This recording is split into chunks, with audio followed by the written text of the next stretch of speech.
This is the Beyond the Prophy podcast, the podcast that empowers you and inspires you to seek career excellence while pursuing your passion. And I'm your host, Jasmine Haley.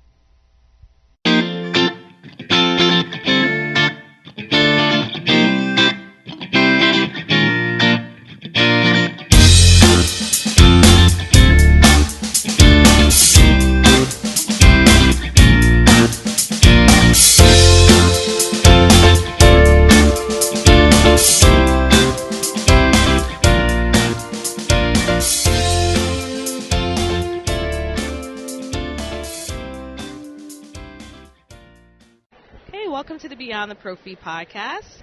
I am here on site at the RDH Under One Roof conference at the Gaylord National Resort, and I have a wonderful guest today, Belangie Perez, and I am super excited to get to know her, find out what she's doing. I met her very briefly at the Brown Girl RDH meetup and heard a little bit about what she does. So I think most of you that are listening, hopefully you're listening long enough to get to know this incredible woman and be inspired by what she's doing. So welcome to the show. Hi there. Thank you for inviting me, Jasmine. Of course. I'm excited to be here. This is my first time at this conference, and there's nothing more than powerful than networking with so many different types of hygienists from all sorts of backgrounds, and it's a very diverse environment. Absolutely, absolutely. And I think what's really awesome, the very first question I asked you was, what does your name mean? Because it's absolutely beautiful. So I think you should share it on the podcast. Okay, so my name is Belangie. My name is actually composed of two French words, Belle, B-E-L, which is beautiful, and then Ange, which is angel. So it's beautiful angel. The funny part is I'm not French. I'm actually born Puerto Rican, and my mom got the name from a telenovela. So, yeah. So, I know it was a good show. It must have been. So she liked it. She also thought it was Italian. It wasn't until we were older, and we're like, this is not an Italian name. It's French. She's like, I thought it was Italian this whole time. They didn't have Google search back then, so. We'll keep no, it they did not. And I remember specifically having those, oh my gosh, what do you call them? Encyclopedias. Yes.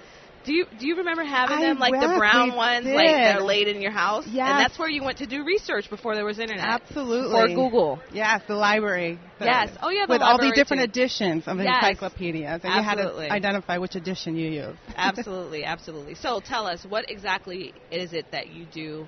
And I think I really, really love, one, that you're a hygienist. You're a gorgeous hygienist, by the way. Thank you. But I think it's so powerful for hygienists to know that, hey, we can have a fulfilling career in hygiene. These are some of the things that we could do. So tell us what you do. Yeah, so I am manager of hygiene support. I work for a very common DSO out there, Aspen Dental Management, Inc. I entered the company about 7 years ago as a dental hygienist, and before that I was actually a dental assistant at a busy orthodontic practice, and being around young kids with horrible hygiene kind of fueled my passion. I'm like, I got to learn more about how I can help these kids. I went to dental hygiene school, and then I went to my first job was at Aspen Dental, 5-minute commute. I was a single mom, couldn't beat that. I was making dinner during my lunch breaks. Awesome. And as a single mom, you look for benefits. You know, Yes. You need that. I've always been the breadwinner almost all my life as a mother, and I really needed those benefits. And I was a pretty independent woman, so that's what kind of stirred me into the DSO model and the Aspen Dental in my hometown. After being there, because the corporate office is close, it's in central New York, we've been a piloting office, and I've been, pretty vocal with my opinions, and they like that. They need feedback before they go and try different, whether it's equipment, technology, programs. They want to know if it's going to work or not, and building those relationships over time. I was offered the opportunity a year ago to work with at the Practice Support Center full-time as manager of hygiene support. So I'm the only hygienist, or we have different managers of hygiene supports, but they're out in the field. They have territories that they support. And we have also division hygiene directors that support those managers because we've been grown so much since I started. We open up an office a week. That's like 700 offices. So now we need leadership team to help support all these offices. Especially a lot of our offices may have only like one or two hygienists, especially if it's a single hygienist. She wants someone to talk to or kind of delegate for her, advocate, or act as a liaison for her to help. So that's why we created this hygiene support team to look what's the next trends out there. How can we have these discussions with our owner doctors? Well, listen, let's invest in this oral cancer screening device that's the latest thing out there. I'm telling you, it'll be worth it. And anything like that. So I think that's so cool. So okay, the thing is that some people look down on DSOs, but I've heard some incredible things and opportunities from that. I've actually have seen people grow in leadership, and they started with clinical. So let me ask you this, because a lot of people tend to ask the question is, how do I get into that? How do I get prepared for a role like that? So personally, through your personal experience, what do you think helped prepare you for a role like that? You already have your God-given abilities, such as being this well-spoken woman, and obviously you're very confident in the knowledge that you have. But is there anything specific within your journey that kind of helped prepare you for that? Yes, absolutely. I would definitely say volunteering. That, you have to be community outreach. When you see the need out there and, help on there, and people respect you more for that. And people up in the higher positions look at them like, wow, this woman puts this much passion into something she's not getting paid for, maybe we should tap into that talent. Yes. And go and approach, help her and motivate other people to do it. And she'll probably do it more so if we pay her. Yes, so, yes. Get involved into that in your different, whether you're doing community outreach for dental professions, or in my case too, I'm in a small area town. I try to get involved in minority outreach too, because we're very underrepresented, and we want to kind of improve that too. Yeah, absolutely. Can I give you a high five? My girl. All right. I knew there was something I liked about you. I'm telling you, the hardest thing for people, I've talked about this before, volunteering is everything. Mm-hmm.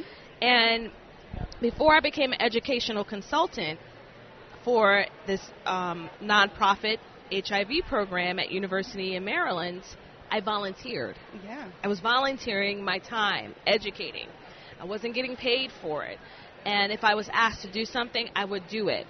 And I served from the heart because my passion for that vulnerable population shown, and so I would do it for free if I have to. And they saw the work that I did and remembered me when an opportunity came. Mm-hmm. And so people don't understand that experience is not just about the money. Mm-hmm. It is sometimes. Listen, we already know it's hard sometimes. It's hard, especially when you're raising a family. You know, being a single parent, being a two-family home. But definitely as a single parent. I grew up in a single parent household, and I remember how hard it was for my mom. But we have to understand in this profession that volunteering is everything. And it even helps with those who feel like disgruntled about our profession. When you go out there and you help people who are very, very poor, who don't have much of anything, it really fills your heart up. Absolutely. So there's so much good in that, too. Yes. For the soul. Yeah, and you know what? The good thing about volunteering is it's like on-the-job training. You don't know what you're getting yourself into. But Absolutely. You learn through experiences, you know what? I learned something today. And over years, you just build onto that, and you refine it, and you say, okay, I know this is going to work. I know this is not going to work because I experienced that before. Right. And that just, it improves your perception of life, and, and you want to appreciate people's time better, too. Yeah. So we're getting towards the end, but I do want to ask you, what's next for you? Me? Okay. So good. The next thing would be... You're just getting started. Oh yeah, so this is my profession, but I also have a hidden passion. Yes. Right now I have developed a hot cocoa that promotes dental health, and it's called Chocola Te. I'm trying to get it in production by the fall of this year. You can find me on YouTube. I have a couple videos out there that talks a little about one video about me, one about the product. I'm hoping to get that launched in production this year and see what happens. You know, I love chocolate, hot cocoa, and me being in Central New York, our winters are very long. So I needed, I'm from Queens. Yeah, see. Yeah. So I'm hoping to open up my own, have my own brand. I have my brand and just kind of build out there. I like that. Yeah. You are a brand. So Chocola Te is, Chocola Te. Yeah, so it's like chocolate tea. So it's so funny. I was talking in my course that I gave on Wednesday, and I was saying, let your doctors know that this mocha chocolate over here. And I don't even know what it meant.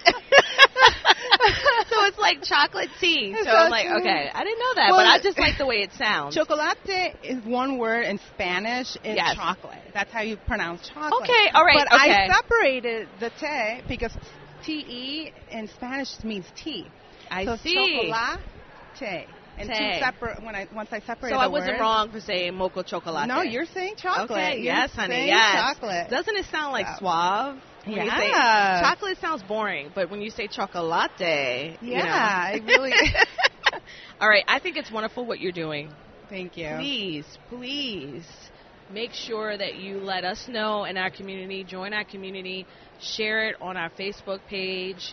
Awesome. I would love to have it at our events. Yes. Anything that we can do to help promote what you're doing, I think it's absolutely wonderful. I love everything that you're doing. I really do. Oh, I appreciate it. Thank you for inviting me. Of course. So if anyone wants to get in contact with you, how should they contact you? You can email me at, it's a long email address. It's my name, Belangie. It's like Belangie, all in one word, and then my last name, Perez. Perez as in zebra @gmail.com. If you go to YouTube, go under my name, first name, you should be able to see the videos, and I believe one of the videos has my email address on there too that you can contact me. I'm also at Instagram, dental_hygiene. You know what? Hygienists are funny. We always think of these terms. Yeah, I was like, but everyone's a tooth fairy. I want to be a genie. Oh, that's so cute. That's so cute. I love it. Well, thanks again. It was wonderful talking to you and getting to know you. I appreciate it. You. I look forward to coming again. All right. Sounds good. Bye.